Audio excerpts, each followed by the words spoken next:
Bueno, buenas tardes de nuevo. Id tomando vuestro asiento.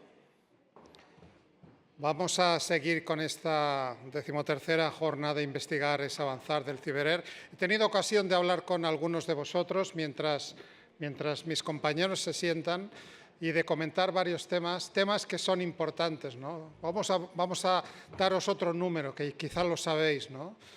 Las enfermedades raras siempre afectan a los demás, esto se dice, ¿no? Bueno, afectan a los demás hasta que nos afectan a nosotros. Y entonces dejan de ser raras. Entonces convivimos con ellas los 24 horas, ¿no? Son poco frecuentes hasta cierto punto. Si salimos a la calle, 1 de cada 15 personas con quienes nos vamos a cruzar puede ser una persona con una enfermedad rara. Por lo tanto, tenerlo presente, y esto es un número que es muy fácil de recordar cuando queráis trasladar que efectivamente cada una de ellas son raras, pero que afectan globalmente a millones de personas, ¿no? Lo que podemos hacer es prevenir, nos decía la vicepresidenta de FEDER, prevenir con diagnóstico. Diagnóstico que tenemos ahí algunos temas que tenemos que resolver en nuestro país, ¿no? No puede ser que tengamos comunidades autónomas que en el cribado neonatal incluyan 8 enfermedades y otras incluyan hasta 40. Esta inequidad la tenemos que resolver de alguna manera. Y el hecho de que cada una de estas enfermedades afecten a pocas personas y algunas a muy pocas personas, pues de alguna manera impide su investigación, impide progresar. Una de las maneras de resolver estos problemas de falta de pacientes o falta de personas con una determinada enfermedad rara es precisamente el tema de debate que vamos a estar ahora discutiendo en la mesa redonda. Los biobancos, donde se van a depositar las muestras biológicas de estos pacientes, que son muestras que son preciosísimas, son muestras que se tienen que otorgar y poner a disposición de aquellos investigadores e investigadoras que puedan realmente hacer avanzar este campo. Bien, para esta mesa redonda sobre la importancia de los biobancos para la investigación en enfermedades raras, contamos con Federico Pellardó, que es el director científico del Biobanco del CIBERER y además es jefe de grupo del CIBERER en la Universidad de Valencia. Federico además va a actuar de moderador del resto de esta mesa. Y siguiendo de izquierda a derecha tenemos a Carmen Aguado, que es la coordinadora del Biobanco CIBERER. A su lado está Carlos Santos, que es jefe de grupo CIBERER de la Universidad Pablo de Olavide en Sevilla. A su lado está Antonio López, que es presidente de la Asociación de Enfermedades de Neurodegeneración con acumulación cerebral de hierro.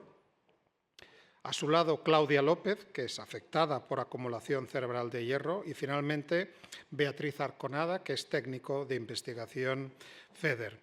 Tenemos suficiente tiempo para poder discutir en extenso. Federico, todo tuyo. Adelante. Muchas gracias, Luis, por la presentación y por ponernos en contexto. Lo que vamos a intentar introducir hoy es una cosa que yo sé que muchos pacientes ya conocéis, el hecho de que existe una estructura que se llama biobancos. Los investigadores, por supuesto, lo conocen y aquí hay muchos compañeros de grupos de investigación que también lo conocen, e incluso hay clínicos que también conocen estos biobancos. Pero a lo largo de esta mesa redonda, en realidad la mesa es oblonga, pero aquí hay 2 mesitas pequeñas que sí que son redondas. Pues en esta mesa oblonga o redonda, pues vamos a intentar, a través del concurso de investigadores, de pacientes, y de una de las personas que lleva el biobanco, que es la doctora Carmen Aguado, pues nos van a contar qué es un biobanco, la importancia que tiene, los problemas que tienen los biobancos, qué pueden hacer los pacientes para ayudar a los biobancos, para ayudar los investigadores a los biobancos y por qué los biobancos nos ayudan a todos. Luis, que es muy amable y además es amigo, y compañero, o sea, es amigo y compañero, lo cual no siempre es fácil, pues Luis ha dicho que yo soy el director. del biobanco. En realidad yo soy el que firma, porque ya saben que este país es un país de papeles y como ahora les va a explicar la doctora Aguado, hay mucho papeleo, por desgracia, en todo lo relacionado con el biobanco, porque es necesario por seguridad de todos, sobre todo de los pacientes. Pero en realidad son, como ahora presentará Carmen, pues Salva, Damaris, Belén y por supuesto Carmen los que hacen el trabajo duro del día a día en el biobanco. Así que Carmen, a por ellos. Buenas tardes a todos. Bueno, la verdad es que quería agradecer a la organización de la jornada que pensara en esta mesa redonda y el poder hablar de la importancia que tienen los biobancos en la investigación biomédica y en especial en las enfermedades raras. En esta primera diapositiva pues, hemos recogido un poco algunos de los puntos que queríamos introducir en esta presentación para que después podamos debatir. ¿Qué es un biobanco? La importancia de los biobancos para las enfermedades raras, cómo donar, diferencia entre régimen de biobanco y colección, qué muestras biológicas se pueden donar o que se pueden almacenar en un biobanco y el papel de los pacientes en la actividad de los biobancos.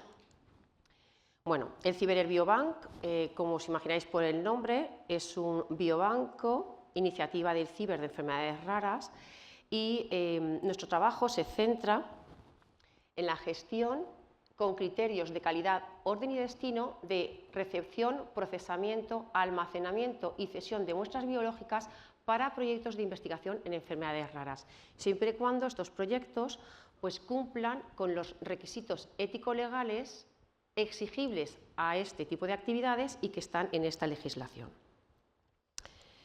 ¿Y cuál es la misión del CiberAir Biobank? Pues la misión del CiberAir Biobank es centralizar y generar muestras biológicas humanas de elevada calidad científica y clínica en enfermedades raras y ser así una plataforma transversal indispensable para la investigación biomédica en este área.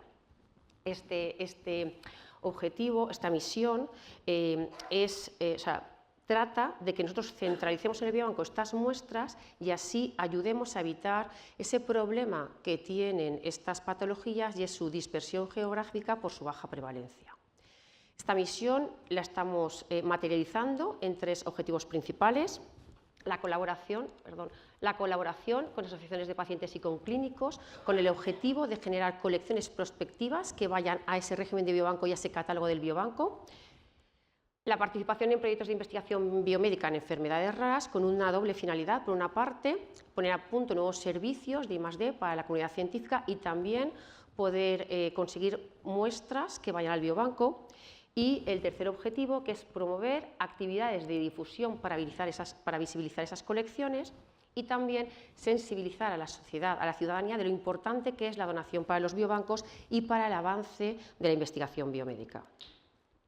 Bueno, ¿y qué muestras tenemos en el catálogo del CiberAir Biobank? Bueno, en nuestra web tenemos una pestaña de catálogo, ¿vale?, con un buscador, un motor online de muestras, donde los clientes pueden buscar las muestras que necesitan para su investigación y si están disponibles en el biobanco aparece un listado con una serie de datos.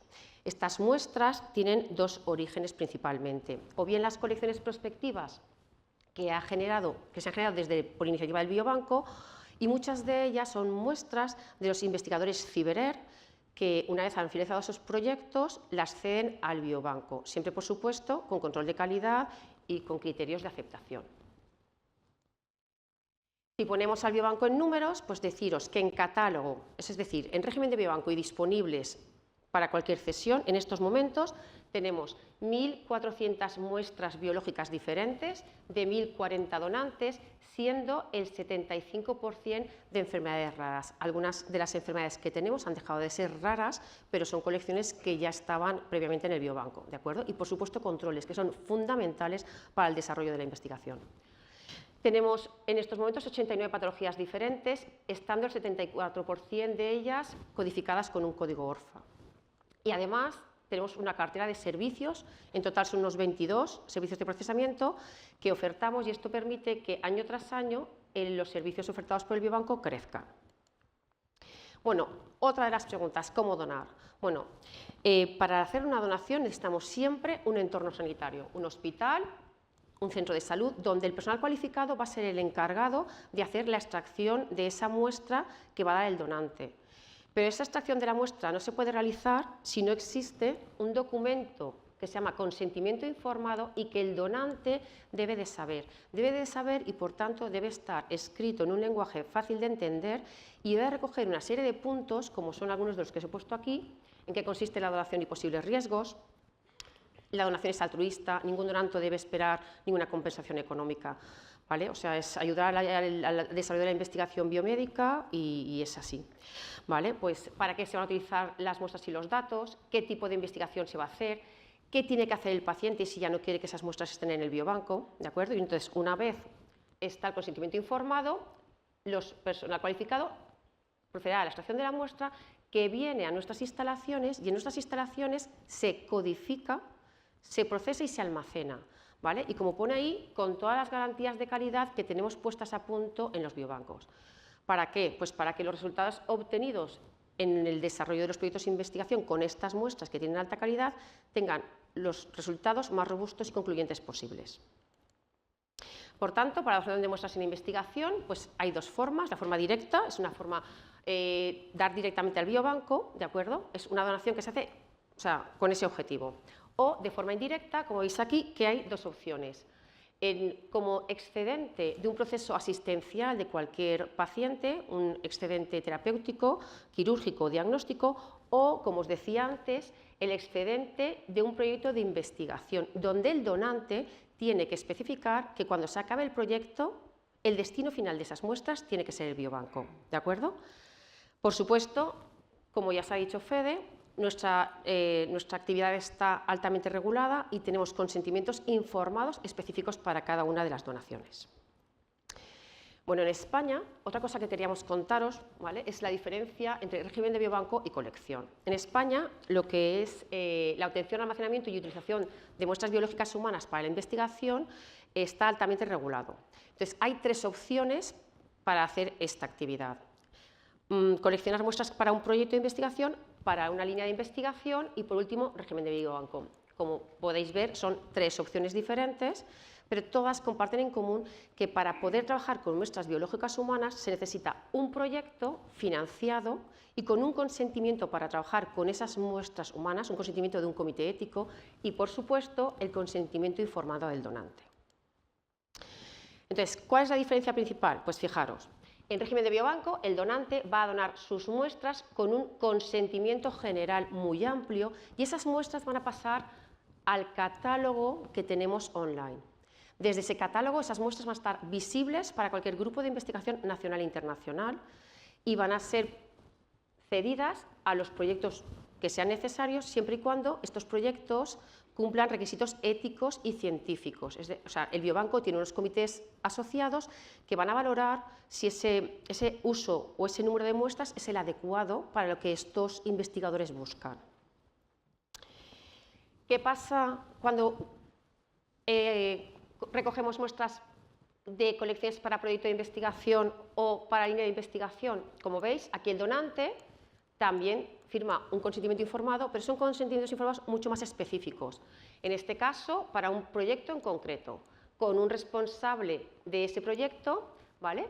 Y, por tanto, no se va a poder dar a otros investigadores. En el caso de la línea de investigación, bueno, pues se van a poder utilizar en diferentes proyectos dentro de una misma línea, pero el resultado es el mismo, no se puede dar a otros grupos de investigación. De manera que el destino final de estas muestras, según lo que dice la ley, es la destrucción. Y como hemos dicho y hemos oído en esta jornada, imaginaros con lo valiosas que son estas muestras biológicas de enfermedades raras. O sea, es una lástima que por no gestionar bien estas colecciones al final tengan que destruirse. ¿Qué muestras pueden almacenarse en un biobanco? Bueno, pues en un biobanco se puede almacenar cualquier cosa que os imaginéis, desde tejidos, tumores, sangre periférica, leche materna, uñas, líquido cefalorraquídeo, orina, heces, saliva. Muchísimas cosas, pero ¿qué es lo que nosotros almacenamos en nuestro Ciber Biobank? Pues como somos raros, pues también tenemos unos clientes especiales y esto es lo que normalmente necesitan y por tanto es lo que normalmente almacenamos. Almacenamos líneas celulares, linfocitos que obtenemos a partir de sangre periférica o fibroblastos que obtenemos a partir de biopsias de piel, sangre periférica, plasma suero, saliva y, bueno, material genético principalmente guardamos ADN. Y hemos preparado toda la documentación para empezar con colección de orina y heces. Pero no solo las muestras biológicas se guardan en el biobanco, también se guardan los datos asociados, que son igual de importantes para el desarrollo de una investigación.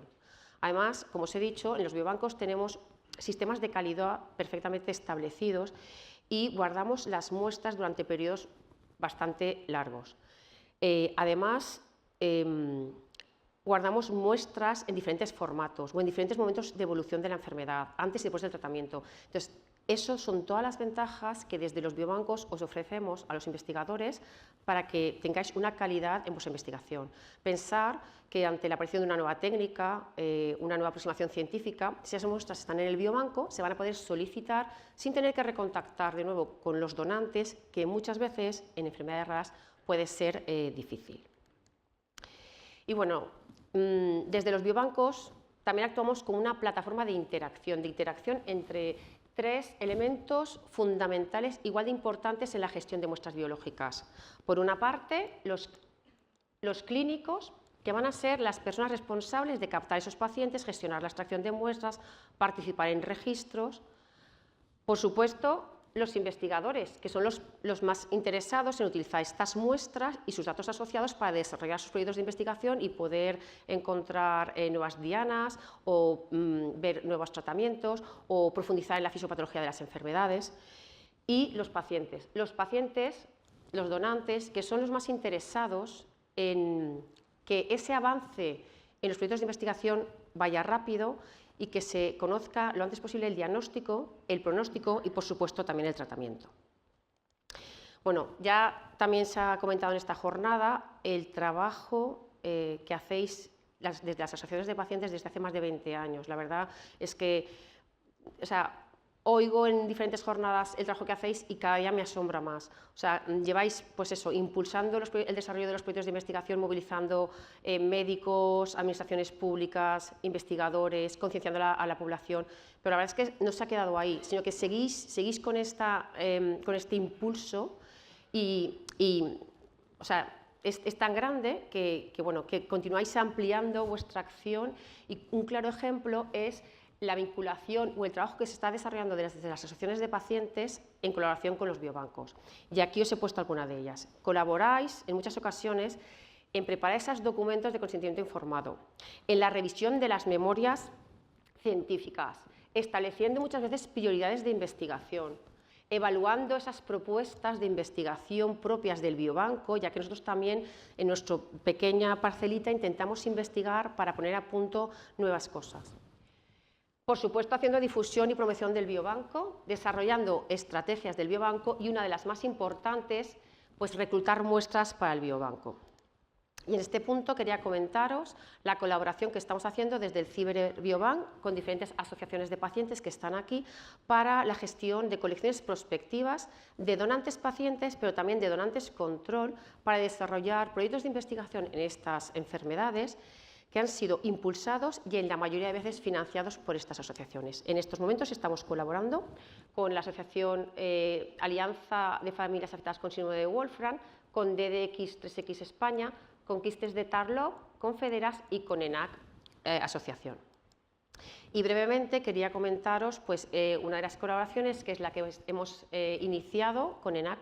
ENAC ya también se ha dicho, reúne en su paraguas un grupo de enfermedades neurológicas que se caracterizan por neurodegeneración por acúmulo de hierro en el cerebro. Bueno, pues tras diferentes reuniones con investigadores, asociación de pacientes, con clínicos, decidimos hacer una colección prospectiva en colaboración, una colección en varias etapas, siendo la primera etapa la colección de fibroblastos humanos a partir de biopsias de piel. Los fibroblastos per se ya son un buen modelo de estudio para enfermedades raras. Es un modelo fácil de obtener y que muchas veces pues, tiene todas las características o que puede representar todas esas características, pero aparte de ser un modelo de estudio, pues como os he puesto aquí, permite la obtención de material genético, con lo cual se pueden desarrollar proyectos para ver estas enfermedades si tienen nuevos genes, qué características tienen las mutaciones y otra cosa que os había avanzado.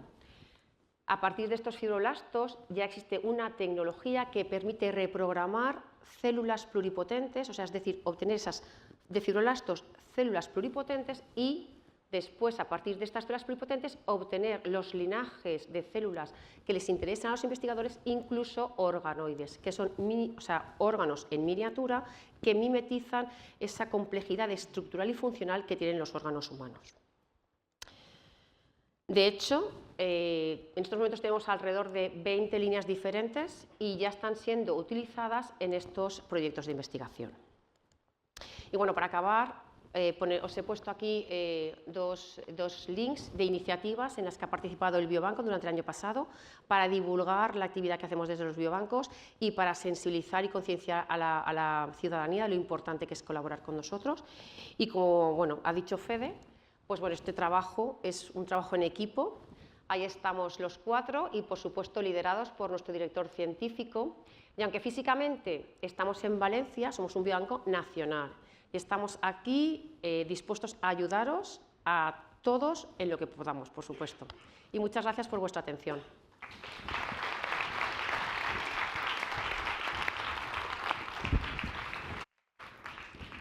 Bueno, como habéis visto, Carmen podría dedicarse a la cosa comercial porque vende el producto muy bien. Pero a mí me gustaría que, y dado los invitados que tenemos aquí en esta mesa redonda, saber la opinión de cada una de las personas, primero y fundamentalmente las personas a las que va dedicado todo esto. A mí me ha encantado cuando Nerea y Mencía han hablado de incertidumbres y de ciencia ficción, ¿de acuerdo? Para hacer posible, para resolver esas incertidumbres y para hacer que esa ciencia ficción sea ciencia real. Como creo que habéis visto, pues el biobanco tiene mucho que aportar en esa resolución de problemas y de incertidumbres. Entonces, a mí, así para abrir fuego, como Claudia es una persona valiente entre las valientes, me gustaría que abriera ella fuego. Me gustaría que nos dieras la opinión desde el punto de vista de los pacientes. ¿Por qué crees que son importantes, o si crees que son importantes, los biobancos para la investigación en enfermedades raras? ¿Cuál es el punto de vista del paciente? Pues, los biobancos son un almacén de muestras biológicas de los propios pacientes. Estas quedan a disposición de los grupos de investigación, ya sean nacionales o internacionales. Como paciente y usuaria de un biobanco, el de Ciberer, que mis muestras estén disponibles, bien conservadas y tratadas, multiplica las posibilidades de que se pueda investigar y tratar mi patología. Por este motivo, es muy significativo que los pacientes estemos concienciados de la gran utilidad e importancia de los biobancos. Gracias, Claudia. Y ahondando un poquito más en esto, y ya ha dicho Carmen algo en relación a la participación de los pacientes. ¿Cómo crees que los pacientes podéis colaborar o podéis ayudar en el trabajo de los biobancos? Las asociaciones de pacientes, como su propio nombre indica, están en contacto continuo con los pacientes. Por este motivo, son clave a la hora de informar y concienciar a su comunidad sobre la importancia de donar muestras al biobanco, y esa concienciación se ve aún más reforzada si detrás hay grupos de investigación que quieran usar dichas muestras para investigar y tratar la patología. Dicho de otro modo, biobanco, investigadores, pacientes y asociación son las 4 patas de un mismo asiento. Genial, exacto. Yo creo que lo has resumido perfectamente, Claudia. Ese es el propósito que tenemos y la acción, que es muy fácil de decir, pero luego llevarla a cabo, llevarla adelante, no es tan fácil y es una labor de mucho tiempo, como hemos visto en los ejemplos de los distintos proyectos que los pacientes nos han presentado en esta tarde.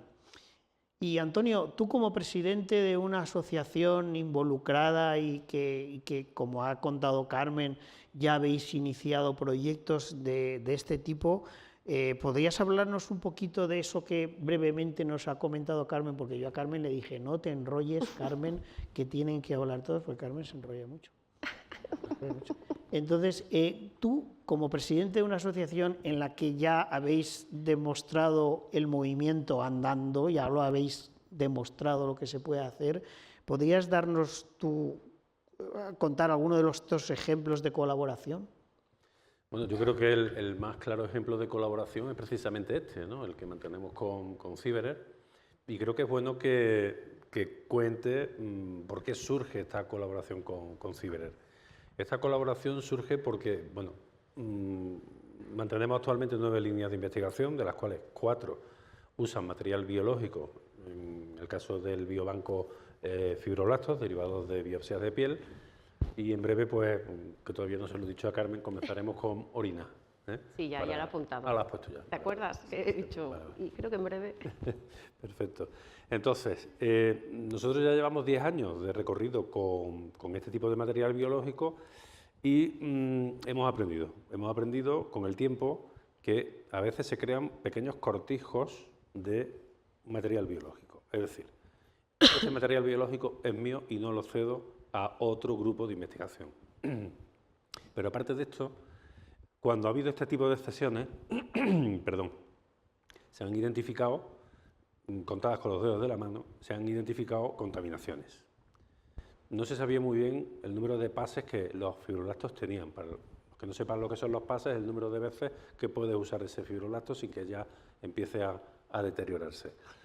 El resumen es que al final, como a nosotros lo que nos importa es que haya cuantos más grupos de investigación investigando sobre nuestro grupo de patologías y que tengan el material biológico disponible en las mejores condiciones posibles, pues por eso decidimos contactar una institución pública que tuviese todas las garantías, plenas garantías de todo esto que he dicho que estábamos intentando evitar que sucediera.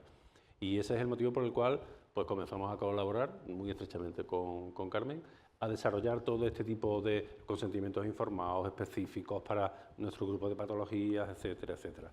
¿Y qué hacemos a partir de ahí? Pues comenzar a concienciar a los pacientes que están bajo el paraguas de NASH y los que no están también bajo el paraguas de NASH, quiero decir, los que están en torno a la patología, de que es muy importante contar con este material biológico. Y ahí comenzamos con el proceso de enrolamiento para depositar ese material biológico en el biobanco. Mira, lo que ha contado Antonio es fundamental y es un ejemplo claro de la capacidad que tenéis los pacientes de intervenir en la ciencia y muy especialmente en la ciencia relacionada con las enfermedades raras. Muchos de nosotros, sobre todo los que como yo ya tenemos una edad, ¿vale?, decrépita, pues somos conscientes de momentos en la vida del investigador en los que nos han dicho, has pedido unas muestras, unas células, y es que son mis muestras, es mi colección. Te dan ganas de decir, ¿pero qué la tenías? ¿En la mesita de noche la colección de las muestras? ¿Es tuya de que lo tienes en tu casa? Muchas veces esos grupos de investigación, el jefe del grupo de investigación se jubila, las muestras no habían sido recogidas, como tú muy bien has dicho, de la forma adecuada, y se pierden muestras de un valor incalculable. Por eso, esta estructura que os ha contado Carmen, que habéis visto que no es fácil, es complicado y tiene su razón de ser, sus mecanismos de protección y sus mecanismos de control que son necesarios para que se puedan prolongar en el tiempo y que para que muchos grupos de investigación durante muchos años puedan seguir utilizando las muestras. O sea que yo creo que lo que ha contado Antonio es clave en todo esto. Y aquí tenemos el otro lado de la moneda, que somos los investigadores. Y Carlos, como buen investigador, pues nos puede contar un poquito de cuál es la dinámica y los problemas que desde el punto de vista del investigador tenemos a la hora de interaccionar con los biobancos, con los clínicos y los problemas. Cuéntanos un poquito, Carlos, tu punto de vista. Bueno, sí, hay muchos problemas. Tenemos aquí, y hay que darle las gracias a Margarita, a doctora Margarita Blázquez, que es la gerente del ciber, de todo el ciber. Está aquí toda la tarde, lleva toda la tarde ahí. Atenta. Y hay que darle las gracias y está atenta, muy atenta. Carlos, ahí la tienes. No, los problemas son... los problemas, por ejemplo, con los clínicos Yo entiendo que los clínicos en los momentos actuales están sobrepasados en muchas ocasiones, tienen muchísimo trabajo, pero claro, nosotros le exigimos porque realmente los pacientes también exigen y es lógico. En muchos casos, en el peor de los casos, se establecen los cortijos, ¿no? Esto que está en andaluz, ¿no? El tema del cortijo. Y eso es pobre, pues eso nos empobrece a todos. No ya por las condiciones tan malas que se pueden mantener las células, sino también por la falta de uso de esas células. Nosotros los investigadores estamos sedientos de muestras. Yo no tengo acceso clínico, no estoy en ningún hospital, no tengo ningún instituto de biomedicina y por tanto yo siempre dependo de clínicos. Y no siempre ha sido, esa relación no siempre ha sido buena. Afortunadamente sí tengo una buena relación, por ejemplo, con el Hospital Sant Jan de Déu, que son una colaboración con Rafael Artús, que eso es maravilloso. Pero, por ejemplo, en Andalucía, pues no, eso no existe. Tenemos muchísimos problemas para poder acceder a ese tipo de muestras. Muestras que nosotros no podemos estudiar, digamos las de nuestro campo, en mi caso mitocondrial y también muestras de NASH. Y es una pena porque nosotros estamos ahí para trabajar justamente. Nosotros no tenemos acceso y dependemos justamente de eso. El otro problema, la otra parte es un poco el tema de los pacientes y las familias. Nosotros no podemos tampoco interactuar con la familia. Eso es fundamental. Nosotros siempre tenemos que ir de la mano de un clínico. Si el clínico no está, nosotros no podemos hacer absolutamente nada. Nosotros recibimos correos electrónicos de padres, de niños con problemas, que nos piden, he visto en un artículo tal, que habéis hecho tal, y se nos rompe el corazón de entender que es que yo, por favor, un clínico por delante. Entonces, ahí yo creo que el clínico, con todos los problemas que tiene esa actividad tan noble y tan buena que hacen, yo creo que se ruega un poquito más de participación. No todos son así, hay otros que sí colaboran muchísimo y tampoco vamos a juzgarlos todos igual, pero es verdad que hace falta el papel del clínico. Y ahí es verdad que también las asociaciones de pacientes, si tenéis un papel fundamental, tenéis que apretar las tuercas al clínico, no hay más. Ya habéis oído que tenéis otro papel fundamental, no solo en la labor relacionada con la concienciación de las colecciones de muestras, sino también a la hora de concienciar a vuestros médicos de la importancia de colaborar con los grupos básicos. Yo soy médico, pero como dicen mis hijos, soy médico de ratas porque me dedico a tratar con animalitos, soy profesor de fisiología y hago investigación básica. Y me he visto totalmente reflejado en Carlos porque a veces vas al hospital a pedir muestras de alguna enfermedad y es a veces misión imposible porque pues eso, da la sensación de que las tienen metidas en la mesita de noche de su casa. Pues sí, pero hay luz al final del túnel y hay acciones y hay actividades que fundamentalmente a través de FEDER, de la Federación de Enfermedades Raras, tenía a mi lado a la directora que nos ha presentado a la federación en la intervención inicial y le preguntaba ¿cuántos años lleváis? Y son muchos años, más de 25 años que existe y uno se da cuenta de que ya ha llegado a la madurez esta Federación de Pacientes de Enfermedades Raras y eso le da la posibilidad de desarrollar una serie de programas de divulgación pues muy asentados ya. Y uno de esos programas que es especialmente chulo y que a mí me gusta mucho, Carmen es fan loca, Carmen es una fan number one de vosotros, es las acciones que hacéis relacionada también con la difusión de biobancos, luego hablaremos del cuaderno y todo esto. Pero antes de hablar de esto, me gustaría que hablaras un poquito sobre el problema que tenemos los investigadores cuando necesitamos muestras controles. Porque eso me lo decía mi maestro en investigación, que cualquier experimento se destruye si no tienes un buen control. Si no hay control, no hay experimento bueno, ¿de acuerdo? No hay experimento reproducible.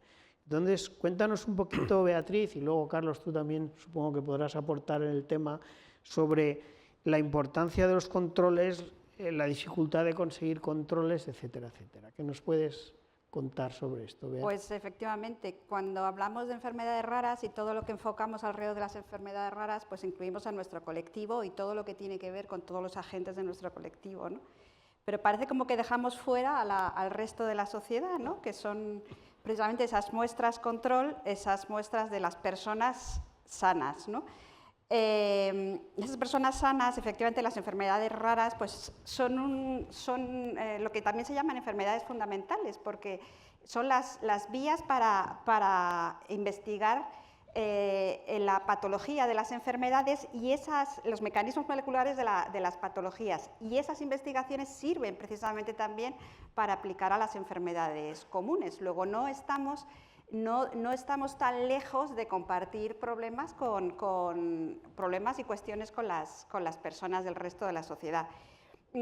Todo lo que nos afecta a nosotros tiene una repercusión, desde luego, familiar, y que es en el ámbito amplio de la familia, pero desde luego laboral, educativa y social en todos los ámbitos, ¿no?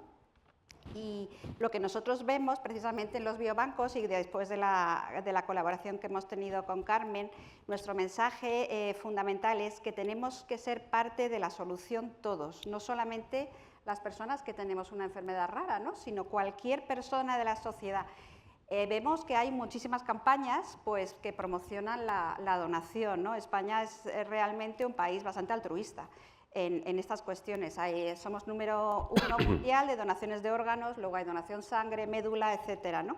Pero parece que la donación de órganos no hay esa difusión de la importancia de la donación de tejidos, como los que ha dicho Carmen, desde las uñas hasta cualquier prueba, cualquier análisis de sangre que uno va a hacerse al hospital que pueda ser útil, pues para un biobanco, quiero decir. Entonces, hace falta estas dos cosas, hace falta difundir entre la gente la necesidad de donar, que además es un acto que desde la clínica puede no tener ningún esfuerzo, y además hace falta implicarles en que son parte de la solución en todos los ámbitos que nos afectan a las enfermedades raras. Carlos. Muy interesante lo que has comentado, porque yo clasificaría, bueno, los controles son fundamentales, tú lo has explicado, hay bellísimos experimentos que no se publican o no llegan a ningún sitio porque justamente no hay un control y sobre todo dinero y tiempo tirado a la basura. Los controles son fundamentales, pero yo distingo dos tipos de controles. Uno de los controles que yo llamo extensivos, que son, por ejemplo, lo que ha hablado Beatriz, que se trata de que todos nosotros sanos, aparentemente sanos, hagamos donaciones de este tipo de muestras. Es decir, nuestros fibroblastos, sangre, de forma anónima, por supuesto, porque claro, nosotros muchas veces trabajamos con rangos de algún tipo de parámetro, entonces necesitamos que esté toda la población representada en ese tipo de control. Después tenemos otros controles que son los intensivos, que son los más fáciles, porque claro, eso corresponde a el padre del paciente, la madre, el hermano, el abuelo, que también son muy necesarios, porque son los controles perfectos, ya que genéticamente son muy parecidos a la persona, al paciente con el que estamos trabajando. Entonces yo creo que este segundo yo creo que está bien cubierto, aunque también debería, digamos, hacerse algo de trabajo en este sentido, pero el primero es el más importante porque nos permite tener esa amplitud de mira. No sé si el Impact Genómica, con estos estudios, podría de alguna manera, eso sería un tema interesante, porque yo creo que la gente que participa en el Impact Genómica, creo recordar que hay gente sana también que participa en esos estudios. Un momento, Margarita, y te dan un micrófono. No. Mi tema ni muchísimo menos. Yo soy gestora, no tengo nada que ver con la investigación, solo os escucho permanentemente. Pero sí que existe otra plataforma Impact, que es la Impact de Población General. Es una cohorte que se está llevando a cabo ahora mismo en todas las comunidades autónomas de España. Ya se ha iniciado y lleva consigo la creación de un biobanco que ya empieza a funcionar, donde se están recogiendo todo tipo de muestras, que es un poco lo que estáis hablando, ¿no? El biobanco está situado en el Instituto de Salud Carlos III, que nos ha parecido que era el sitio ideal para recoger esto, ¿no? Entonces, un poco esa necesidad empieza a cubrirse. Gracias. Sería ideal que esa muestra, si estuviera, bueno, yo no desconocía ese detalle, ya, por supuesto, pero que sería bueno que también estuviera a disposición igual que, por ejemplo, en el biobanco. Habla fuerte, que te oigan. No, es que me imagino que esa es la idea, que en un futuro estén disponibles. Y además que todos esos controles son fantásticos. Como no me dejaba hablar más tiempo Fede, lo que no os he contado es que lo que también es súper importante es que estas muestras que van depositadas a un biobanco, o sea, desde la extracción, o sea, todo lo que es la preanalítica, o sea, la analítica, digamos que es el experimento que se hace en el laboratorio, pues toda la parte preanalítica se intenta tener controlada. Porque no es lo mismo centrifugar una sangre para obtener un plasma a 1000 revoluciones que a 3000 revoluciones. Entonces hay veces que los resultados no salen como tienen que salir, o no le salen a un señor en Bélgica como al que está en, yo qué sé, en la Florida, porque ni siquiera tienen ese mismo protocolo. Las muestras que están en un biobanco tienen estandarizado todo. Y eso te ayuda, pues lo que decía, a tener, además de esos controles sanos, a tener todos los pasos de esa muestra controlado, y eso te permite a veces pues, encontrar un error o poder contestar a una pregunta que si no sabes cómo se ha obtenido no la puedes contestar. Y yo creo que eso también es muy importante de los biobancos. Sí, y quizá me gustaría añadir una cosa, quizá también sería interesante promover a toda la población independientemente de sus orígenes a donar, ¿no? Porque realmente la investigación y los biobancos creo que atesoran muestras pues como de población, digamos, caucásica, blanca, etcétera, ¿no? Y que eso yo creo que va cambiando. Yo creo que eso va cambiando porque al final la población cada vez es más heterogénea. Entonces, o sea, yo, por ejemplo, nosotros desde el biobanco, y eso lo hemos hablado muchas veces con Fede, intentamos hacer algunas actividades para promover la donación de muestras de controles. De hecho, por ejemplo, pues eso, como tenemos amigos investigadores en centros de investigación, oye, que ya que vais a hacer la revisión médica, ¿os parece bien si les doy una charla y a ver si alguien me da un tubito más para el biobanco? Es que estamos a ese nivel, porque falta mucha visibilidad, pues eso, que la gente sea consciente de lo importante y que además al final es el donante dando sus muestras, está participando en el desarrollo de proyectos de investigación. Vamos, es que o sea, nosotros en el biobanco damos todo. Es decir, ¿qué hace falta? Sangre. Sangre. ¿Qué hace falta? Es que constantemente estamos, porque pensamos que es importante y que estamos ayudando. Entonces yo creo que es eso, pues eso, hablar en muchos foros, asociaciones de pacientes, investigadores, y yo creo que todos juntos, pues la bola poco a poco crecerá.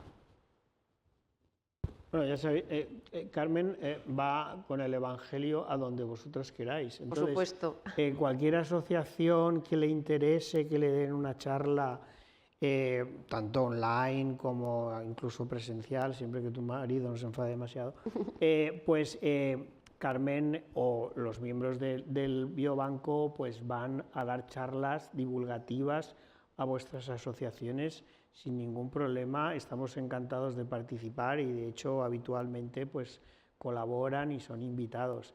Lo que ha dicho Carmen es un poquito también lo que había presentado Chema y Almudena cuando han hablado de la importancia de la concienciación de los grupos de investigación con los pacientes con los que trabajan y sobre los que intentan resolver sus problemas. Necesitamos muestras de controles y necesitamos muestras de controles de determinados grupos de edad. Algunos son muy difíciles de conseguir. Hay un número importantísimo, como ya se ha comentado aquí, de enfermedades raras infantiles. Conseguir muestras, controles en enfermedades infantiles es especialmente complicado. Se necesitan unos permisos y unos comités de ética especiales porque tienen que pasar por el tutor legal del niño, etcétera, etcétera. Todo esto genera una problemática adicional, pero que es necesario que la sociedad responda a ella. Vosotros, como asociaciones, mejor que nadie, estáis en disposición de mentalizar a vuestros amigos, compañeros, y para recabar esas muestras. FEDER tiene un potencial ahí, pero cada una de las pequeñas asociaciones de las cuales formáis parte, pues tenéis una labor muy importante, creo yo, que realizar en ese sentido. tenía aquí apuntada una pregunta, también tanto para Carlos como para Antonio, para que puntualizarais un poco sobre la sensibilización de la importancia de compartir las muestras. No sé, Antonio, si queréis añadir algo sobre, ya lo habéis dicho, pero no sé si queréis destacar alguna cosa más de lo que se puede hacer desde las asociaciones. Yo estaba esperando casi a la siguiente pregunta, sí, en donde Carlos iba a hablar sobre precisamente el qué hacer, cómo transmitir la importancia del uso de este material biológico a la población, o de que se conciencien de que hay que ceder este material biológico. Sí. Y de forma específica a los clínicos. Entonces, yo prefiero que tú empieces y luego yo... Vale, porque como vosotros dos habéis colaborado en ese sentido, yo creo que tenéis una experiencia que podría ser transmisible a muchos colaboraciones entre grupos de investigación y asociaciones de pacientes. Pues, Carlos, si quieres sigo yo y puntualizas tú. Bueno, podéis hacer el duodeno. Vale, hacemos aquí. Hablar los dos. Un dúo. Dúo dinámico. A la limón. Bueno, a ver, yo tengo una percepción sobre esto que puede ser que difiera algo con la que tiene Carlos, por eso me he adelantado, para que no me pise la manguera. La cuestión es que a veces cuando intentamos concienciar a los clínicos, esto es complicadísimo, porque cada clínico es hijo de su padre y de su madre. Entonces, sobre todo cuando hablamos del sistema de salud público, desde las asociaciones de pacientes tenemos que hacer un trabajo que es tremendo, que es uno a uno de los clínicos de cada uno de los pacientes, convencerle de que tiene que prescribir o de que sería bueno que prescriba la biopsia. Pero luego, esa biopsia, si se realiza dentro del sistema de salud público, es un lío porque es un protocolo tremendo, una cosa terrible. Perdona que interrumpa un segundo. Hay que tener en cuenta que por hablar un poquito a favor de los clínicos, está mi amigo el doctor Vázquez aquí en primera fila, que luego nos volvemos juntos en el AVE, comprenderás. Entonces, hay que tener en cuenta que el clínico que trabaja en un hospital, las muestras que recoge de sus pacientes las tiene que llevar al biobanco del hospital. Es un hospital terciario y tiene biobanco y tiene que llevarlo ahí, o si no, al departamento de salud que pertenece del terciario correspondiente. Entonces, el clínico tiene que cumplir con esa normativa. Entonces, al mismo tiempo, claro, lo ideal sería que se alicuotaran las muestras, que se diera una para una y una para otra. Sí. Muy buena la puntualización, porque además hay que convencerle no solamente de que prescriba la biopsia, que en nuestro caso la biopsia, sino que además se meta en el periplo burocrático dentro de su propio centro para que esa muestra luego pueda llegar al biobanco. O sea, tarea harto difícil. Entonces, por ejemplo, en nuestro caso, por si sirve de algo, evidentemente, teniendo 9 líneas de investigación en marcha, necesitábamos clínicos.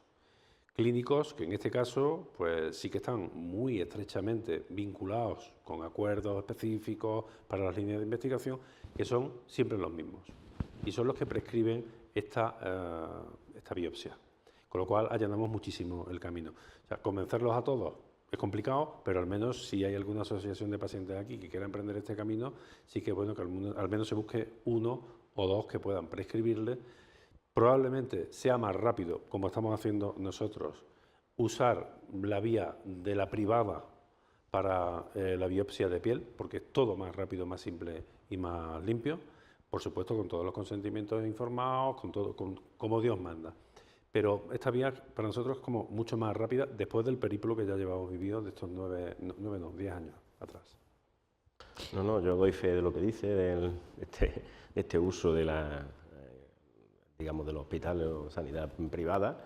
Nosotros recibimos esas muestras, en nuestro laboratorio las procesamos, generamos los fibroblastos y se los enviamos a Carmen, que Carmen es la que después nos dice, está bien, está mal, esta tiene micoplasma, o esta no crece, o en fin, lo que sea.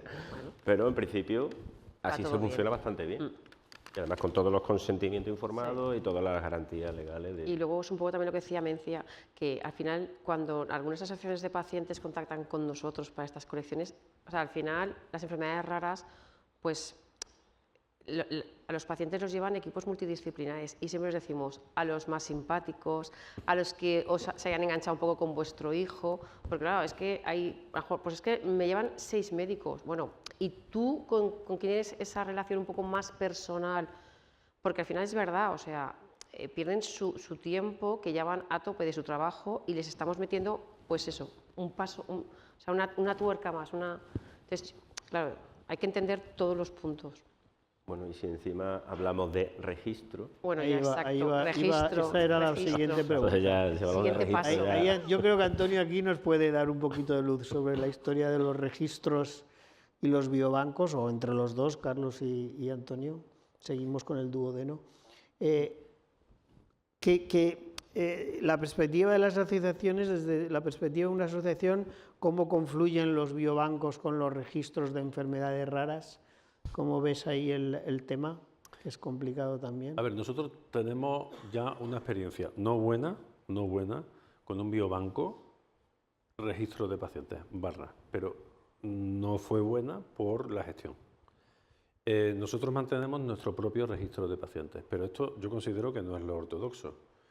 En el caso de CiberAir, a mí me parece, creo, que el biobanco debe estar acompañado del registro o el registro del biobanco. No sé quién va primero, pero yo creo que deben ir en tándem.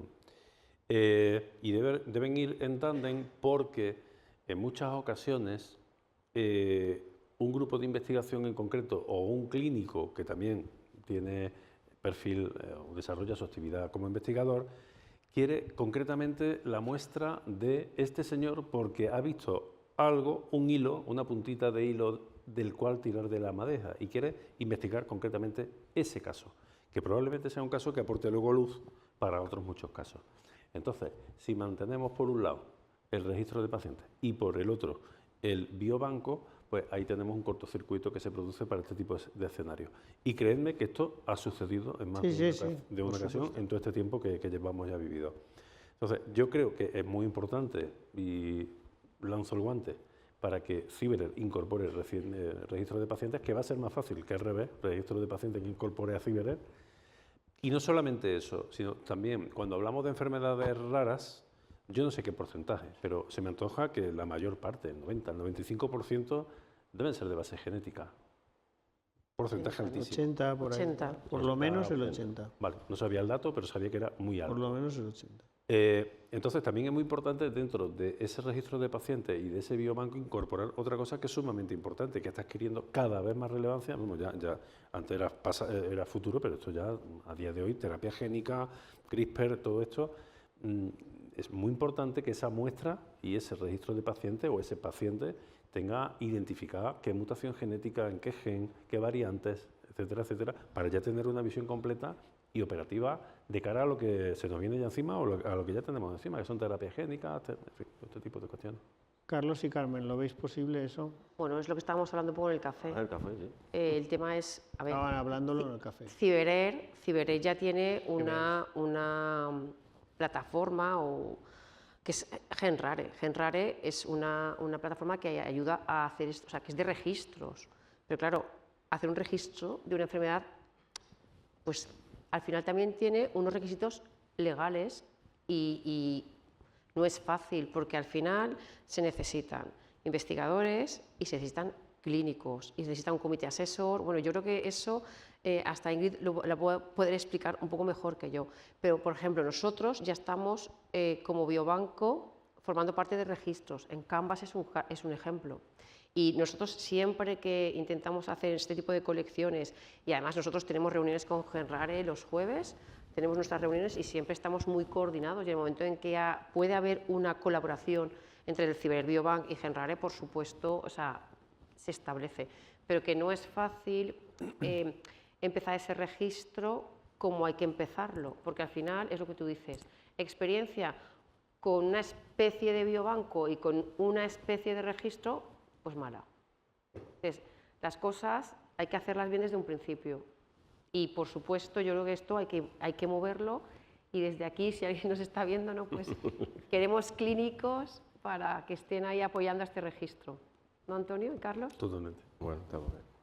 Estamos intentando impulsar un registro en RARES sobre enfermedades por acumulación de hierro en el cerebro. Y bueno, nos está faltando justamente el comité, le llaman el comité científico, el comité asesor, justamente, porque necesitamos específicamente clínicos que estén, obviamente, tratando a pacientes. Y luego, por ejemplo, lo que decía Antonio, nosotros en nuestra web, en la pestaña de catálogo, cuando tú buscas la enfermedad, si esa muestra ya tiene una mutación asignada, es visible, porque pensamos que es súper interesante para nuestros investigadores que si es una enfermedad genética y esa mutación ya se conoce, sepan qué mutación es. Y es una de las cosas que con los informáticos trabajamos por eso, porque nos parece realmente interesante. Muy bien, vamos a cambiar un poquito de tercio y vamos a hablar, porque hemos comentado varias veces a lo largo de la tarde sobre los cuadernos que desarrolla FEDER de divulgación, y uno de los cuadernos que recientemente se han hecho es un cuaderno sobre biobancos. Me gustaría, Beatriz, que nos comentaras un poquito la gestación de todo el proceso y si crees que ha sido exitoso. Sí. ¿Cuál es tu opinión? Los cuadernos de investigación que desarrolla FEDER y su fundación nacen a finales de 2001. ¿Y por qué nacen? Pues un poco por lo que hemos visto aquí, ¿no? Acompañan iniciativas como la de Share4Rare o las propias iniciativas de formación del CIBERER. Es decir, lo que nosotros sabemos es que existe un avance científico exponencial con un montón de técnicas nuevas, con un montón de léxico nuevo. Y luego tenemos al otro lado los pacientes que son diagnosticados y que tienen que gestionar a lo largo de su vida pues, una patología con todas sus consecuencias. Y entre medias pues, se genera ese gap en donde falta conocer y comprender lo que está a este lado, ¿no? Entonces, con esa filosofía nacen los cuadernos de investigación para ayudar a nuestro movimiento asociativo y no solo a que comprendan, sino que también cuando comprendes te empoderas y peleas, ¿no? Que es un poco el paciente experto, que es el paciente o la persona experta, ¿no? Que es lo que nosotros siempre queremos fomentar. Esos cuadernos de investigación, estos cuadernos de investigación, estamos ya por el número 9, contamos con la colaboración altruista y generosa de dos personas fundamentales para nosotros. Una es Beatriz Gómez, que ya conocéis, coordinadora científica de CIBERER, y otra persona es María José del Pino, que es técnico de la Agencia Española de Medicamentos y Productos Sanitarios. Y con cada tema, pues invitamos a una persona experta, ¿no? En este caso biobancos, pues obviamente Carmen. Carmen participó con nosotros y al invitar a una persona experta también, pues bueno, aseguramos el rigor de la publicación, la vigencia, la actualización, etcétera, ¿no? También hicimos uno de cribado neonatal con Chema, que también fue el cuaderno anterior, ¿no? Son publicaciones sencillas, salen en formato online, son completamente accesibles para personas con resto visual y intentamos además pues que sean muy visuales y aportar la información necesaria para que se entiendan los conceptos. Nosotros empezamos publicando el de genes, un cuaderno de genes, nos parecía que era, teniendo en cuenta el 80% de enfermedades genéticas, nos parecía que era como la base. Seguimos hablando, pues luego publicamos un cuaderno sobre investigación en medicamentos huérfanos, porque es verdad que las personas con enfermedad rara buscamos la investigación para alcanzar un tratamiento, pero no sabemos lo que conlleva la investigación, ¿no? Entonces hay que también manejar las expectativas, ¿no? Entonces, explicábamos lo que supone el proceso investigador, es un proceso a largo plazo, y luego además la investigación translacional, la clínica, etcétera, con sus tiempos, ¿no? Luego hicimos un cuaderno sobre medicamentos huérfanos, todo el procedimiento regulatorio, etcétera, que también es complejo. Hicimos uno de terapias avanzadas, precisamente terapia génica, tisular, etcétera, se oye continuamente, necesitábamos explicarla a nuestro movimiento. Hemos hecho también un cuaderno sobre cribado neonatal, importantísimo. Estamos peleando desde FEDER precisamente la homogenización y el incremento de patologías a incluir. Me quedo con alguno, pero luego hemos hecho el cuaderno de biobancos con Carmen y bueno, nos ha quedado, la verdad es que yo creo, invito a todo el mundo a que lo visualice, porque creo que es un cuaderno que queda bastante bonito y explica de una manera sencilla la importancia de los biobancos. Para nuestro movimiento asociativo nosotros creíamos que era fundamental porque yo creo que existe, no se conoce lo suficiente, creo, no se conoce lo suficiente. Tampoco. Y sobre todo lo que hemos estado también hablando antes, que cuando te dan un consentimiento informado, o sea, cuando vas a donar la muestra y te dan un consentimiento informado, claro, es verdad que ves un documento tremendo y yo creo que el propio donante, o sea, lo ve y dice, o sea, es que ni me lo leo. Pero ese es el problema, porque es que justo, o sea, el consentimiento informado te va a dar, o sea, le garantiza al donante que el alcance de la investigación que se va a hacer con sus muestras, o sea, lo tiene él, lo va a dar él con ese consentimiento informado. Entonces, es muy importante que las asociaciones, que queríamos llegar, ¿verdad? Decíamos, tienen que ser conscientes de lo importante que es el consentimiento informado, de cómo es el proceso de donación. O sea, tú no puedes ir a tu médico y decir, mire, oiga, que vengo aquí y que quiero dar de todo un poquito. No, tampoco es eso. Entonces, yo creo que ha quedado bastante fluido.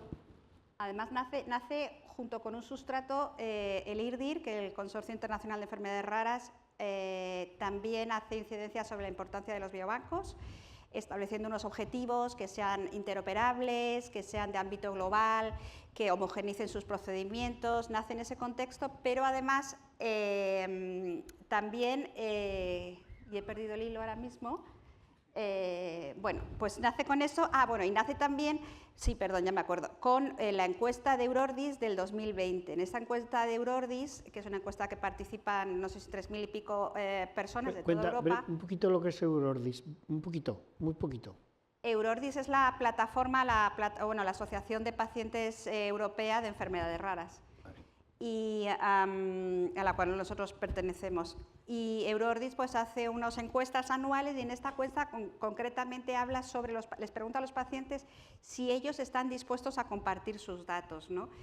Hablan de personas con enfermedad, bueno, no me gusta el término pacientes, lo uso mucho, pero a las personas que conviven con una enfermedad rara, ¿no? Entonces, en este caso, las personas que conviven con una enfermedad rara, el 97% argumenta o declara que quiere compartir sus datos, que está dispuesto, ¿no? O sea, es un porcentaje prácticamente total, ¿no? Y que además, me parece que hay un 80 y tantos % que dice que, bueno, los quiere compartir, pero quiere también tener un cierto control de los datos, ¿no? Entonces, bueno, en este contexto, pues claro, surge un poco la necesidad de apoyar los biobancos. Entonces, en 2023 FEDER y Fundación FEDER pues hacen todo este tipo sacan el cuaderno y luego lanzan pues toda una campaña para dar a conocer los biobancos, que la vamos a seguir haciendo, porque bueno, seguramente liamos a Carmen para una futura webinar, etcétera, porque bueno, como aquí ha quedado patente, la investigación es lo que todos queremos, ¿no? Es como lo que está al final de todo este esfuerzo, y los biobancos son fundamentales. Vale, y entre otras de las múltiples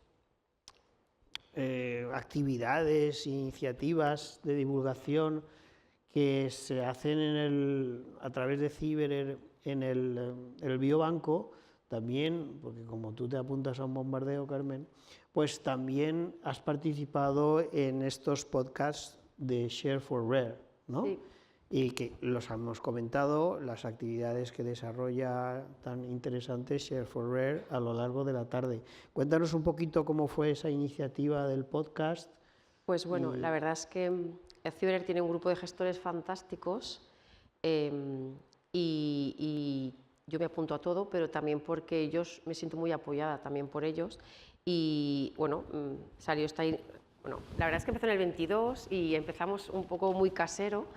Nos fuimos con la directora científica del Biobanco de Sant Joan de Déu, pero bueno, cuando ya empezó, o sea, ya estaba un poco trabajado, desde Share for Rare dijeron, bueno, esto tiene que tener otro planteamiento mucho más potente, necesitamos hacer un podcast, y bueno, y la verdad es que unos meses más tarde ya pues lo hicimos, como ha contado Estíbaliz, bueno, que desde aquí otra vez darte las gracias, porque trabajar con ellos también fue fantástico.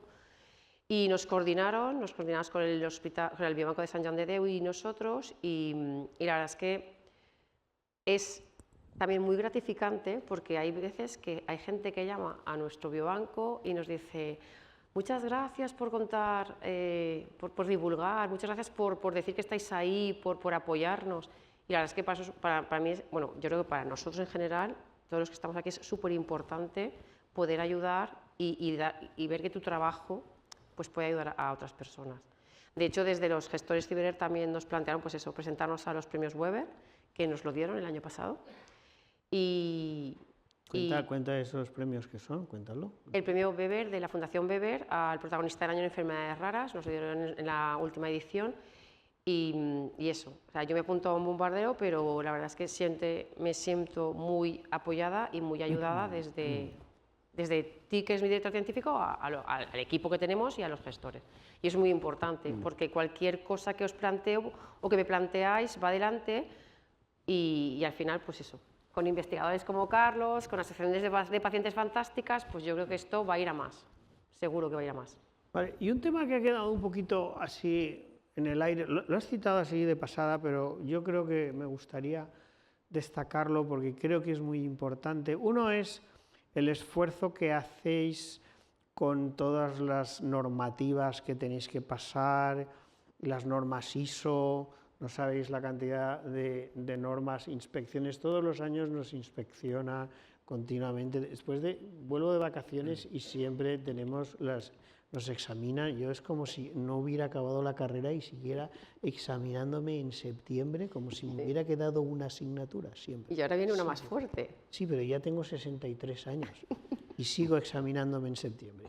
Bueno, pues aparte de eso, otro tema muy interesante que creo que habría que destacar es el de la internacionalización del Ciberbiobank, que creo que es un escalón más allá que es absolutamente necesario en las enfermedades en general y sobre todo en las enfermedades raras. Cuéntanos un poquito a las redes estas internacionales a que pertenece el Ciberbiobank. Bueno, nosotros somos un biobanco y pertenecemos a redes de biobancos y una de ellas es una red internacional que es el Eurobiobank y además esto es muy importante porque no cualquier biobanco español pertenece a esta red.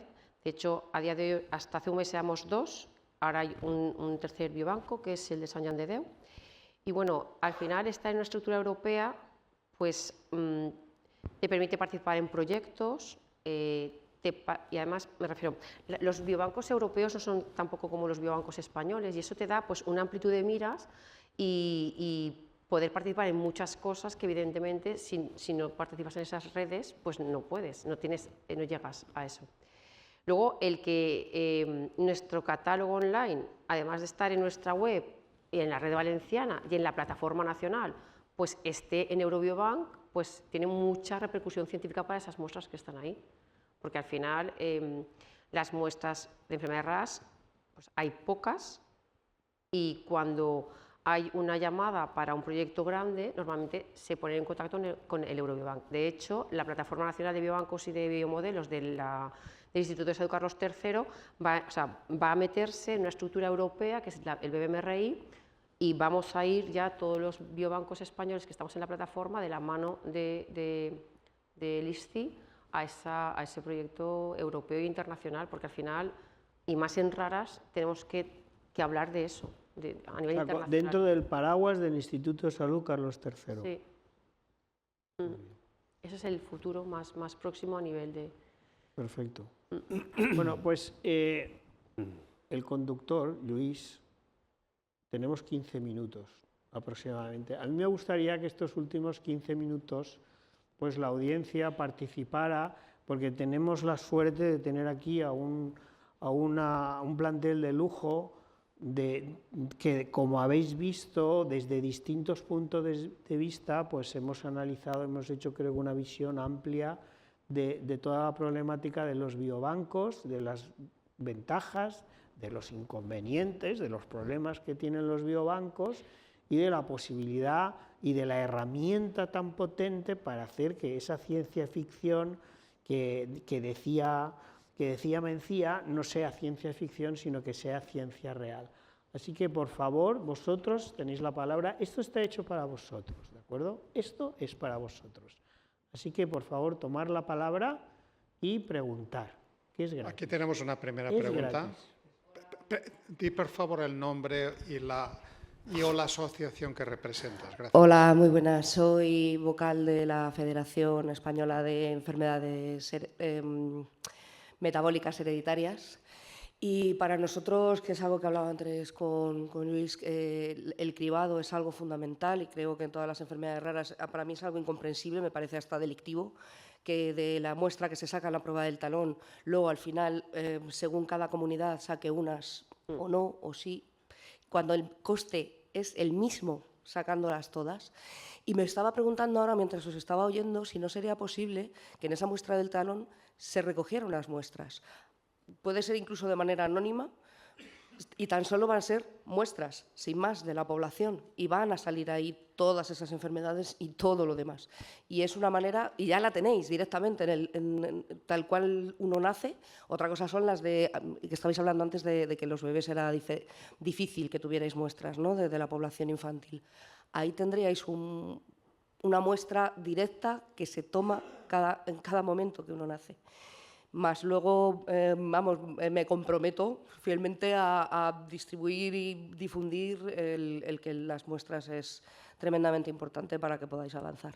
Bueno, solo por esta pregunta ya vale la pena haber hecho la sesión esta. Así que muchas gracias, porque es una pregunta interesantísima. A ver, ¿quién se atreve a contestar? Pues es que yo creo que es un poco complicado, o sea... No, pero es muy importante, sí, es muy importante explicar los problemas que tiene, lo que postula, que es una pregunta que le hemos hecho a mucha gente y nos la hemos planteado muchas veces. Está muy bien hecha la pregunta. Vale, Carmen, a por ella. Bueno, a ver, lo que está claro que es una cosa que sería muy interesante, pero también hay que ver toda la gestión que conlleva eso, ¿de acuerdo? O sea, para poder hacer eso, teníamos que tener unos biobancos tremendamente grandes, con muchísima gente trabajando para hacer eso, ¿de acuerdo? Y luego la ley lo que está diciendo es que para almacenar, gestionar y ceder muestras, al final tiene que tener un ámbito, o sea, tiene que tener un biobanco, tiene que ser una colección para un proyecto, o sea, tiene que haber una línea de investigación, ¿de acuerdo? Entonces, todo eso lleva toda esa estructura legal y ética que supone la donación. Ten en cuenta que no es lo mismo sacar una muestra de sangre a un paciente para diagnosticar una enfermedad establecida, digamos, una glucemia para un diabético, por poner un ejemplo sencillo, que medir una glucemia en un proyecto de investigación a un paciente.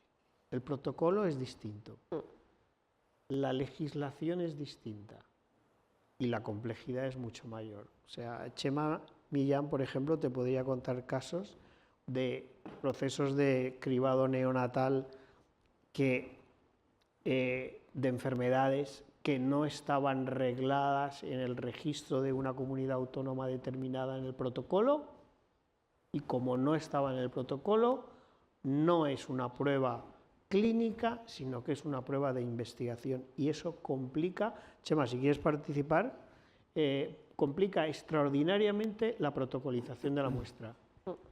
La pregunta es súper interesante y súper necesaria, ¿de acuerdo? Pero hay que contestarla y hay que explicar la problemática que conlleva. Sí, tienes toda la razón. A ver, creo que somos muchos aquí y mucha gente que no está aquí que ha intentado durante muchos años evitar las desigualdades que hay dentro de entre todas las comunidades autónomas en España. Y de hecho, cuando yo fui a las autoridades, yo entré en este tema por Fundame, básicamente, cuando de repente la atrofia muscular espinal tenía tratamientos y si se podía detectar precozmente funcionaban. Y me encontré con que en unas comunidades autónomas, entre ellas unas comunidades, cribaban 8 y otras 40. ¿Vale? Entonces mi propuesta fue, bueno, ¿por qué no metemos la atrofia muscular espinal? Y la respuesta fue, pues como os he dicho, esto es un proyecto de investigación, con lo cual necesita un consentimiento informado, con lo cual hay que ir a los padres de los recién nacidos en todos los hospitales de la comunidad a darles un papelito más es realmente complicado. Sí que tengo que decir que creo que con el esfuerzo de todos evitaremos que, desde el punto de vista asistencial, pues que exista una igualdad en pues, todo el territorio español y que no dependa el tratamiento de un niño del código postal donde nace. Y también tengo que decir que hay una iniciativa, en este caso de la Comunidad Valenciana, que se llama CRINEO, que es firmar un consentimiento informado para que las muestras de talón puedan guardarse para una futura investigación, siempre y cuando, por supuesto, haya un proyecto detrás, etcétera, etcétera. La doctora Carmen Ayuso quería intervenir, creo que también. Y luego tú, Antonio. Bueno, yo quería abundar un poco en lo que habéis dicho todos. Yo creo que la regulación en esta materia es muy importante que la conozcamos, la planifiquemos y la hagamos teniendo el horizonte de los futuros usos que queremos hacer de las muestras para el bien de los pacientes. Esta pregunta que tú hacías tiene una respuesta, no es imposible de hacer, pero hay que planificarlo. Hay que solicitar a los pacientes el consentimiento, hay que tener el almacenamiento adecuado, etcétera. Y esto no es ni porque sea investigación ni porque sea diagnóstico solo. Los cribados están regulados por ley y todo lo que pueda conllevar análisis genético, por ley, desde la Ley de Investigación Biomédica, es obligatorio solicitar el consentimiento. Es decir, se puede hacer, pero la infraestructura, la logística que hay que montar para hacerlo es compleja. Entonces, yo creo que, un poco por terminar de redondear la respuesta. Y voy a hacer una intervención que antes, cuando estabais hablando, he levantado la mano porque soy muy impulsiva. Y es que, ¿por qué no organizamos un día de donación de muestras de enfermedades raras? Y quiero decir, no, esto que estoy diciendo hay que madurarlo, pero a lo mejor lo podríamos hacer. Yo estoy en un hospital y soy médico investigadora y soy la directora científica del instituto de mi hospital, y en mi hospital se hacen donaciones al biobanco y se pueden hacer donaciones dobles, como decís. Hay muchos investigadores clínicos dentro del CIBERER que estamos dentro del sistema público de salud. Y yo creo que esto, si se organiza, se puede hacer. Porque muchos investigadores clínicos estamos por la labor, pero nos tenemos que organizar, no se puede hacer de cualquier manera. Entonces, ahí os lanzo el guante, me ofrezco para ayudar en lo que se pueda, pero creo que con organización esto se podría hacer. Por supuesto, Carmen, y además muchísimas gracias, cogemos ese guante, porque eso es justamente lo que estamos haciendo con estas 5 asociaciones de pacientes.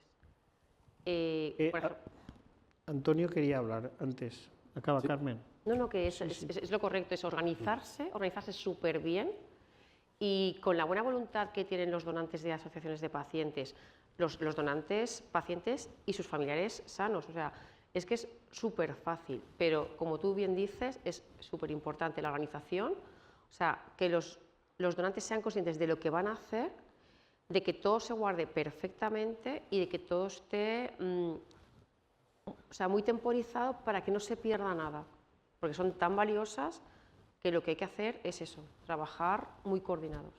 Antonio.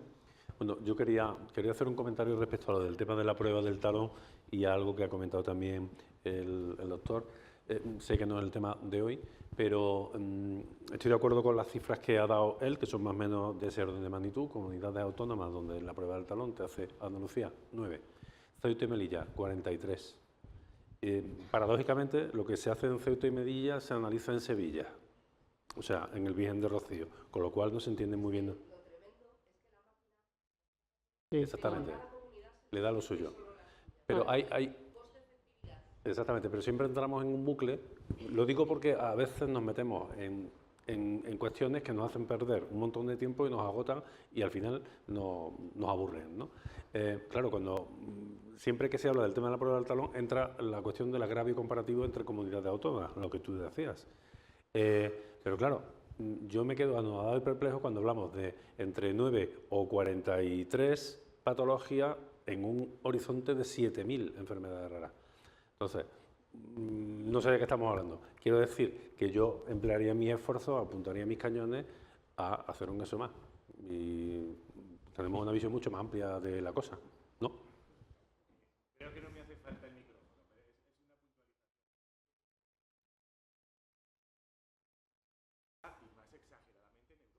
Sí.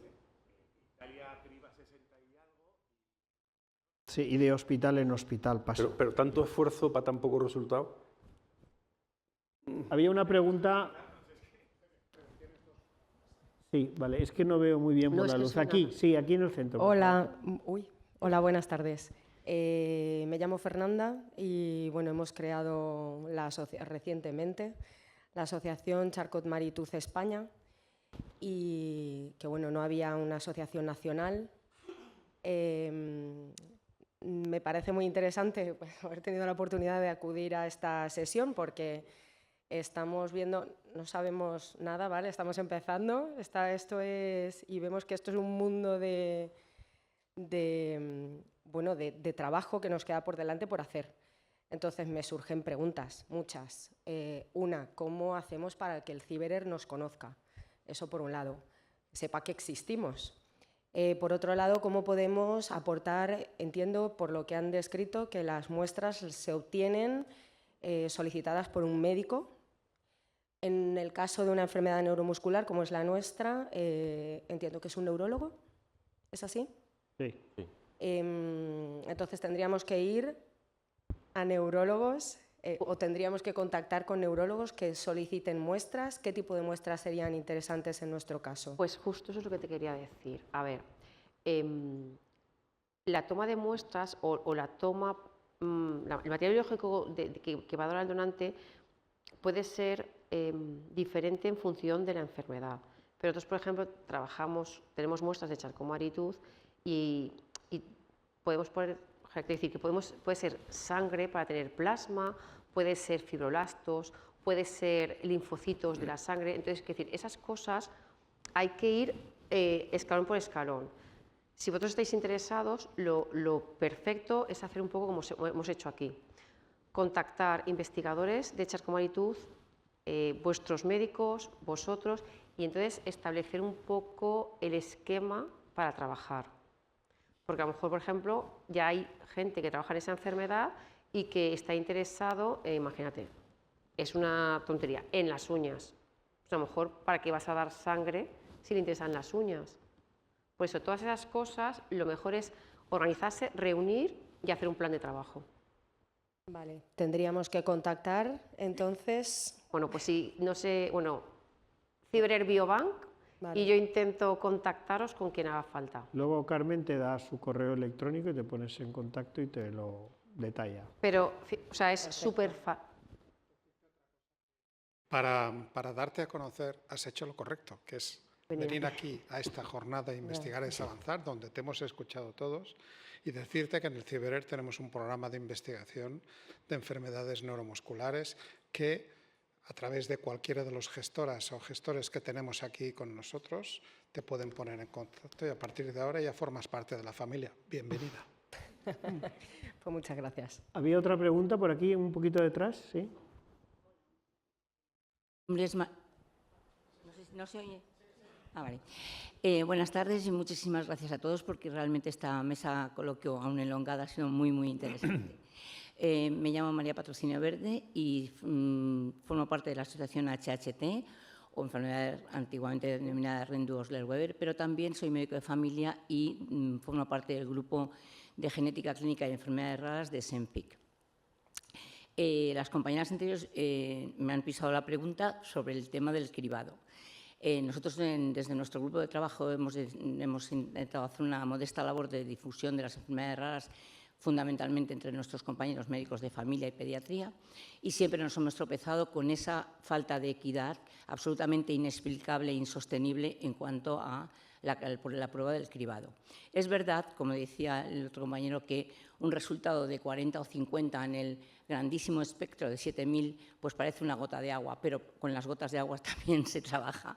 Y, por ejemplo, lamento que ahora mismo una compañera que estaba aquí a mi lado y que representa la Asociación de Leucodistrofias Metacromáticas se haya tenido que marchar porque es justo uno de los grupos de patologías que sí se dispone de un tratamiento siempre que se aplique de forma presintomática, de modo que es inexplicable que todavía no esté incluida a nivel nacional en las pruebas de cribado. Y yo diría, como el papel todo lo aguanta, nosotros cuando, por ejemplo, trabajamos con el protocolo de ICEAPER entre los médicos de familia, nos encontrábamos con un hándicap inexplicable también, y es que el registro de una enfermedad rara dependía de la voluntariedad del paciente. Yo, como médico de familia, he tenido que rellenar muchos formularios de las E2, las enfermedades de declaración obligatoria, por ejemplo, una varicela. No tenía, evidentemente, el paciente había venido y se había realizado un acto médico por el cual yo estoy facultada para registrar esa enfermedad. Análogamente se podría haber hecho con toda la burocracia que rodea el tema de los registros. Y yo creo, y a mí se me ocurría, la doctora Ayuso lo ha planteado muy bien, en cuanto a la jornada me parece una idea genial, pero yo estaba pensando también en la introducción que hicisteis, en una comparación que a mí siempre me ha parecido realmente heroica, que es la Comisión Nacional de Trasplantes. ¿Por qué no podemos hacer? Yo, por ejemplo, después de escucharos, yo no sabría cómo hacer para donar una muestra de población general. Sí, pero sí que sabes cuando hay un incendio llamar al 112. Claro. Yo eso lo he pensado muchas veces. ¿Por qué un paciente de enfermedades raras no tiene un teléfono nacional donde puede llamar, marcar un número y que le den igual que si quiere donar, sí que hay un teléfono donde puede llamar? Esa es la pregunta. El tema de las donaciones se ha, afortunadamente, y creo que es una de las razones por las que más orgullosos tenemos que estar en nuestro país, se ha difundido entre la población, de modo que ya cualquier persona, por más sencilla que sea su sitio donde viva, donde sabe que es una posibilidad de donación y lo lleva a cabo. Pues análogamente, se me ocurre una cosa, el tema de las donaciones además creció exponencialmente después de que se estrenó una hermosísima película de Almodóvar, que era Todo sobre mi madre, por ejemplo, ¿no? Es decir, hay unas labores de comunicación que a veces fallan. Es decir, esta jornada me parece fantástica, yo llevo acudiendo a ella pues, siempre que puedo y en otros foros también de enfermedades raras y demás, pero luego al final parece que todo queda como una especie de juego floral donde nos reunimos, nos vemos, los amigos, y tal, pero luego ya eso no trasciende fuera del evento que se va a publicar estos días en los medios, ¿no? Hay muchas tareas que hacer, mucha gente, pues trabajáis desde luego admirablemente día a día, pero eso tiene que prolongarse día a día y la población general tiene que participar de esos avances, pero tiene que ser con pautas adecuadas, es decir, ¿qué hago si quiero donar uñas, pelo o lo que sea menester?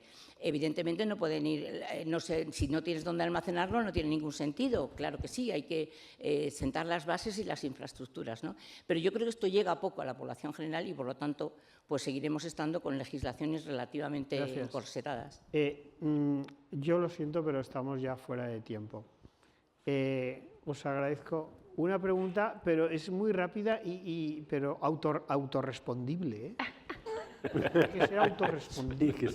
Hola, mi nombre es Yadira Bravo, pertenezco al grupo CiberER del Dr. López Granados de Inmunodeficiencias, trabajo en el Hospital La Paz y aparte trabajo en la coordinación de la Red de Referencia Europea Transplant Child. Como ustedes saben, la Unión Europea tiene esta iniciativa desde el 2017 de 24 redes de referencia europeas dedicada a enfermedades raras y procedimientos altamente complejos. La nuestra es la más rara de todas porque es dedicada al trasplante pediátrico.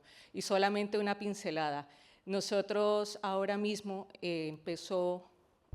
una sola cosa. Empezó un proyecto, una acción conjunta a nivel de los Estados miembros de la Unión Europea que se llama Jardín o Jardán, como lo quieran saber. Esta acción conjunta pretende integrar las redes de referencia europea en los sistemas nacionales de salud. Tenemos la suerte o no de que nosotros como La Paz, Transplant Child, estamos liderando el paquete de trabajo de diseminación. Como apenas estamos empezando el proyecto, ya teníamos en mente contar con ustedes. Yo sé que ya hemos contactado con FEDER y nos viene un trabajo grande y esperamos contactar con todos ustedes y contar ustedes. Gracias. Muchas gracias. Bueno, muchas gracias a todos. Muchas gracias. Lo que vamos a hacer ahora es un gran aplauso para Federico, para Carmen, Carlos, Antonio, Claudia y Beatriz. Para todos. Muchísimas gracias. Ha sido una mesa muy interesante y además ha suscitado debate. Yo sí que creo que cada cada jornada aprendemos más y cada jornada salimos y sabemos hacer más cosas y investigamos más y colaboramos más y creo que sirven, claro que sí que sirven estas jornadas de investigar, es avanzar. Sí, podéis, ya os podéis levantar. Vamos a concluir esta jornada. Os habíamos pedido que votarais por vuestra iniciativa favorita de colaboración entre investigadores y pacientes. Ha sido difícil porque hemos tenido la magnífica presentación de cuatro de estas iniciativas, a cuál más interesante. Bueno, los gestores del CiberER me han pasado la notita, se han recolectado 101 votos, muchas gracias a todos, habéis participado masivamente, a los que habíais asistido, y tengo que deciros que pues la iniciativa que finalmente ha resultado premiada es, como no tengo sobre, tengo que hacer la pausa, la colaboración con Fundame, la Juan Francisco Vázquez y Mencía de Lemos. Enhorabuena.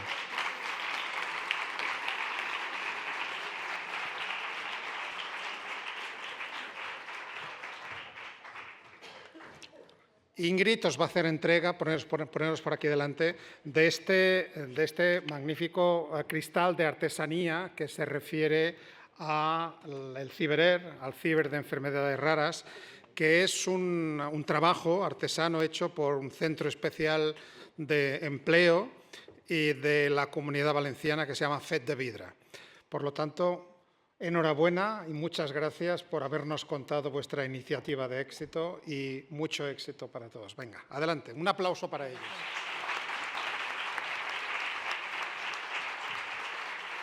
Bueno, pues muchísimas gracias por habernos votado.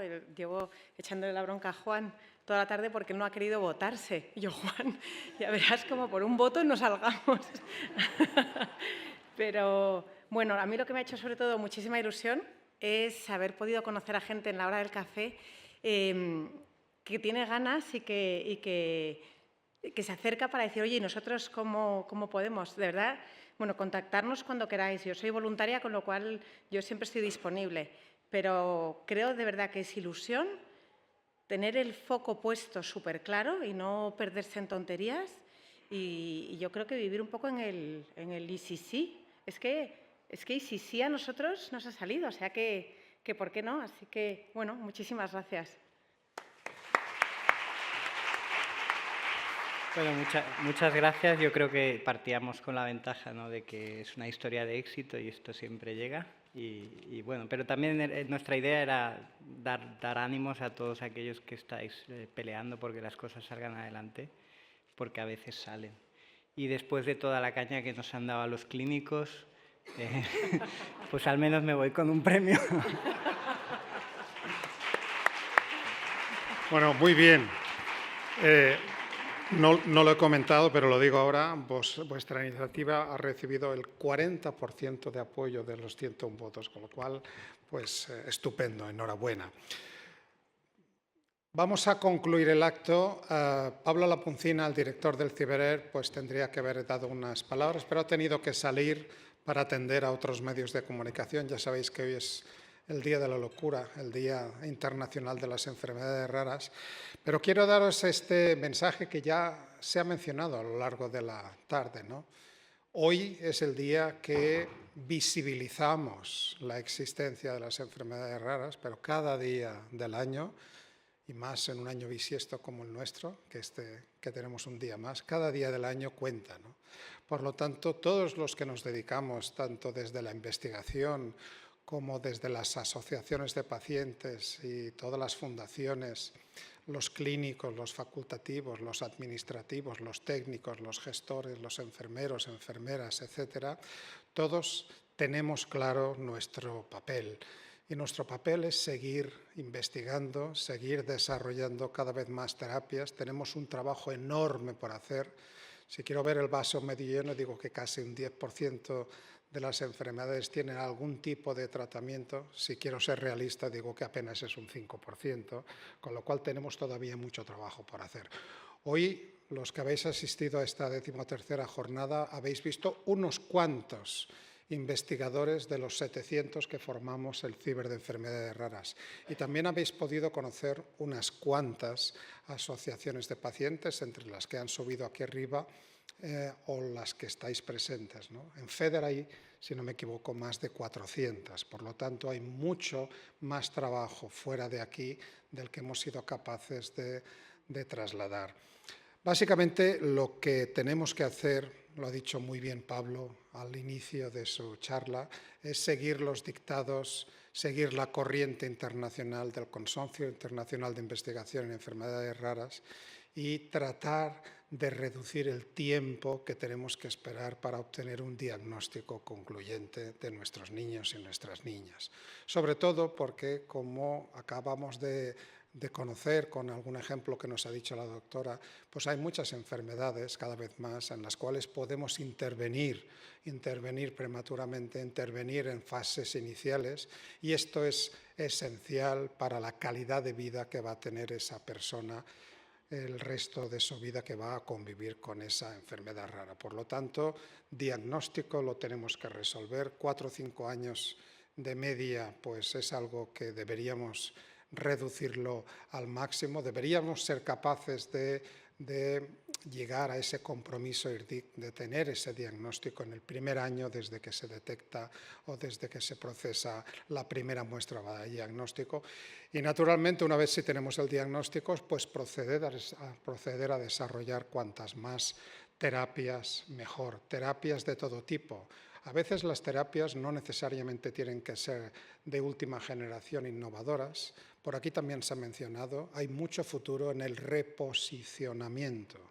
Fármacos que ya existen, que sirven para una indicación, pero que con el tiempo y la investigación se acaban utilizando para tratar otras enfermedades. Pequeñas moléculas, terapias celulares, terapias génicas, terapias CRISPR, y también hacer que estas terapias no solamente estén disponibles, sino que estén accesibles.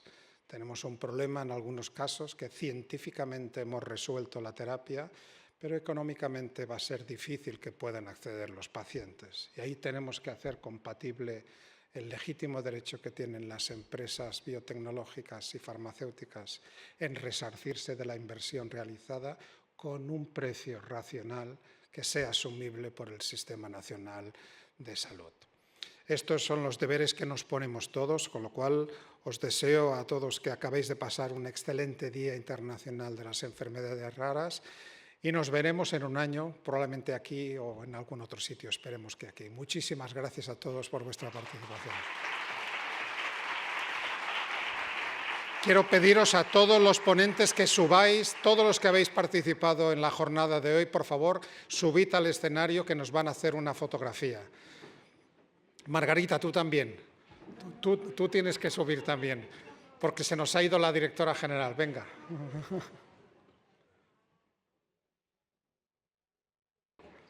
Adelante.